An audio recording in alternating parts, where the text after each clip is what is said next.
Welcome back to the shop. Today we have another issue with this 2002 Ford Explorer. It's throwing an airbag light in the cluster, and the customer wants it diagnosed so they can see if it's even worth fixing and how expensive it will be to fix on here.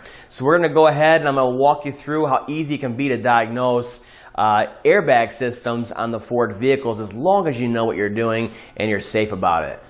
All right, now on this particular vehicle, the Pretensioners are right here on the buckle end of the safety belt system.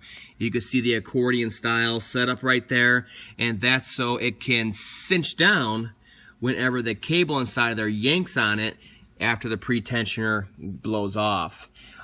They usually use this style on the buckle end only on the passenger seat, whereas on this vehicle they use this Pretensioner style for both seats. Usually on the driver's side, there is a Pretensioner in the belt side.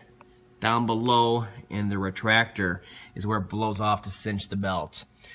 These are very expensive. They're around $200 a piece, and the vehicle is how many years old now? So they're not going to put the money into it, but I figured I could show you a few cool things of how easy it is to diagnose these with the Ford scan tool. All right, here we go. The vehicle's been ID'd already, so we're going to go into self-test and pull codes on the restraint control module, and we're going to get on demand, which is current, and continuous memory DTCs, which is history codes. And this is very useful so we can see exactly what's happening right this second and what faults may have occurred in the past. So you can see it's the same code on here, and you can see there's only one code being set. Now you may think there's only one fault in the vehicle. What you're going to find is that there's sub-DTCs or sub-faults that are added on to the end of this DTC on here for the actual fault. And I'm not sure if this is because they don't want people that may not know what they're doing in here touching it, or what the reason may be, but they've gotten down to a science where you can get a lot of information for your particular DTC. So I'll show you how that looks now. What you're going to do is you're going to go in and you're going to read live data from the restraint control module and see what is currently going on, and we can also read the resistance of airbags and Pretensioners and all that live also. So we'll talk to the module here. Now, the way this works is, yeah, you can go in and look at Pretensioners right away, right? You got Pretensioners right there and such. But what you want to go into is the fault code itself. So we have a 2292, right? So we're going to select all the 2292s across here. And like I said, these are on-demand and continuous memory. So you can see there can be like 10 faults.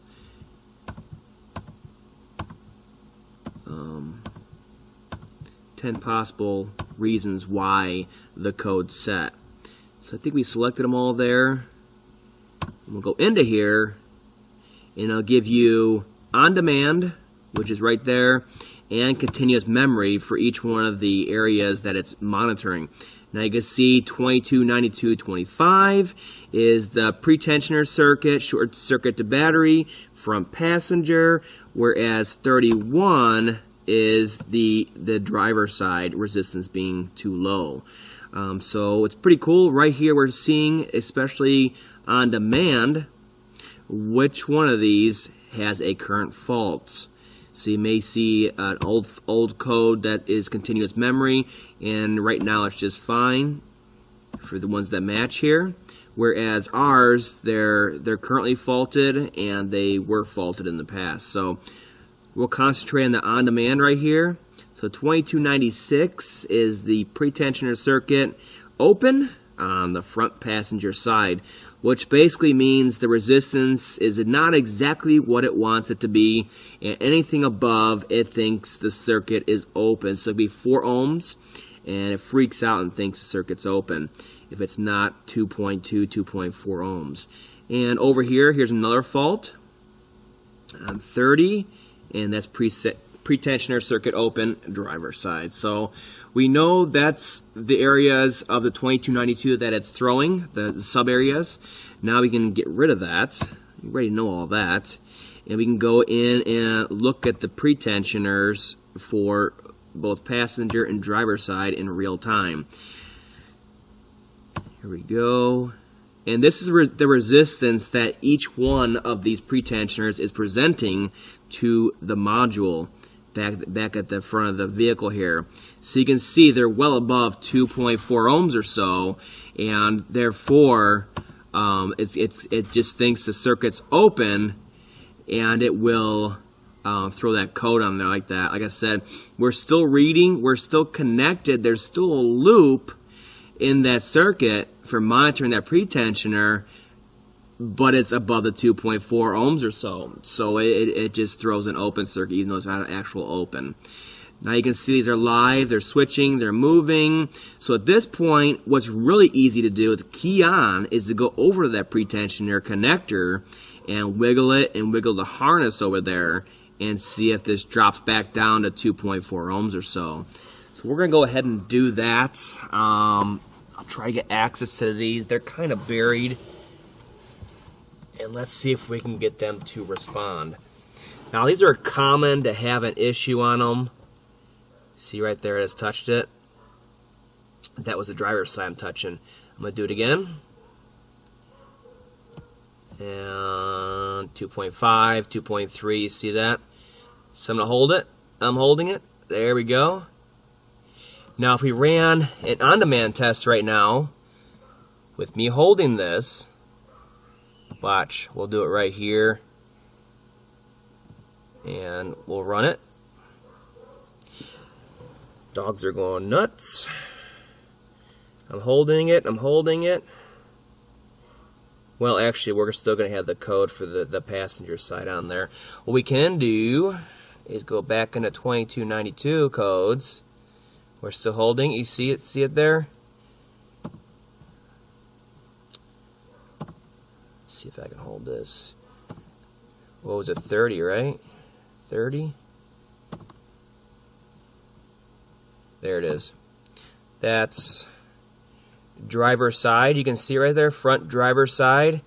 And the continuous memory code is still set, the history code, as you can see there. But right now, on demand, because it's around 2.4, 2.3, 2.2, the resistance is in spec. So I'm going to let go of it right now and see if it goes on demand fault on there, which it should, because it's constantly monitoring these circuits whenever the key is in the on position. I'm letting go now.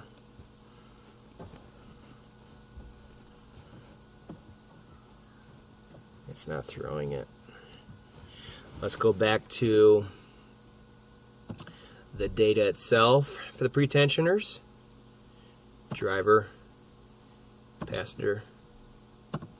Okay. See, now it's staying at 2.4 because I moved it around and basically cleaned the connection enough. I'm jerking with it again. See, it just moving it around, we cleaned the connection on there. For the heck of it, let's do it on the passenger side too. See, we jumped at 4.3. Move it around a little bit. And now it's 2.2, 2.3. Now in essence, both of these will move in the driver's side again a little bit here. See, it should be right around 2.2, I believe, most of them, whereas like airbags are 2.4 ohms. Somewhere in that area, and it'll throw it. Now with both these being 2.4, 2.3, let's go back over and recheck for codes on demand.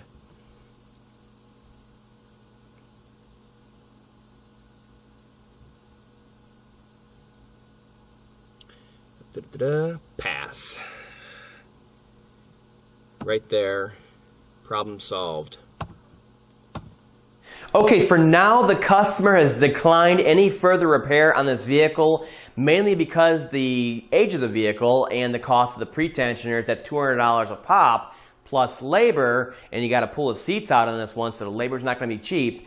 It's definitely a deciding factor if you want to dump that kind of money into a vehicle of this age. So they're going to hold off for now. What you can do in the interim, or if you own the vehicle, is pull the seats out and disconnect that connector on the pretensioner a couple times and reconnect it.